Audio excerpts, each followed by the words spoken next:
Assalamualaikum warahmatullahi wabarakatuh. Halo semuanya, perkenalkan saya Herwisa Surantaka dari jurusan Perbankan Syariah kelas E. Hari ini kita akan membahas topik yang super penting dalam ekonomi Islam, yaitu ALMA atau Asset Liability Management, khususnya dalam konteks bank syariah. Mari kita mulai. Let's go! Pertama-tama kita bahas dulu fokus ALMA menurut 3 ahli. Apa sih sebenarnya ALMA itu? Dan bagaimana para pakar memandangnya?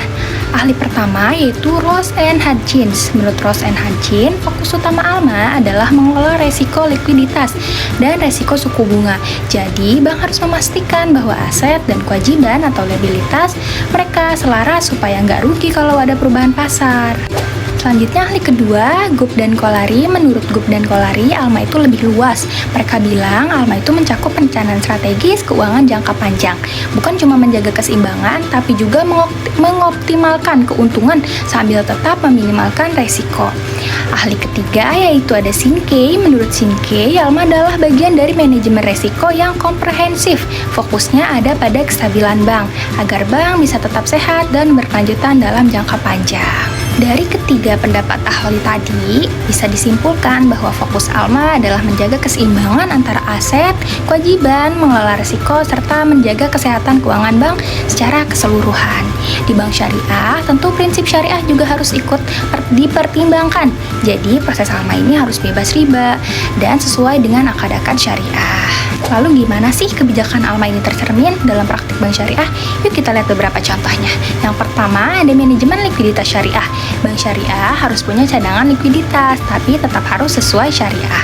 Contohnya, mereka nggak bisa nih pakai instrumen berbunga seperti obligasi konvensional. Jadi mereka pakainya Sukuk Bank Indonesia Syariah atau sertifikat wadiah. Yang kedua, kesesuaian jatuh tempo atau maturity matching. Bank syariah harus menyesuaikan antara jatuh tempo pembiayaan dan sumber dana. Misalnya kalau dana berasal dari deposito 1 tahun, maka pembiayaan juga harus punya jangka waktu yang sesuai. Ini penting biar nggak terjadi mismatch. Selanjutnya contoh yang ketiga yaitu diverifikasi resiko. Bank syariah mengatur portofolionya lewat berbagai akad seperti murabahah, mudorobah, dan ijaroh supaya tidak tergantung pada satu jenis pembiayaan saja. Yang keempat, ada penyesuaian terhadap perubahan pasar. Meski nggak pakai bunga, bank syariah tetap harus peka terhadap perubahan ekonomi dan pasar.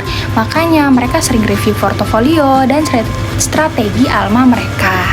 Jadi teman-teman, ALMA itu penting banget buat menjaga stabilitas dan keberlangsungan bank, termasuk bank syariah. Meskipun prinsip syariah melarang bunga, tapi manajemen aset dan kewajiban tetap harus dilakukan secara profesional. Hati-hati dan sesuai syariah. Kalau kalian suka video ini, jangan lupa like, comment, dan subscribe. Sampai jumpa di video selanjutnya.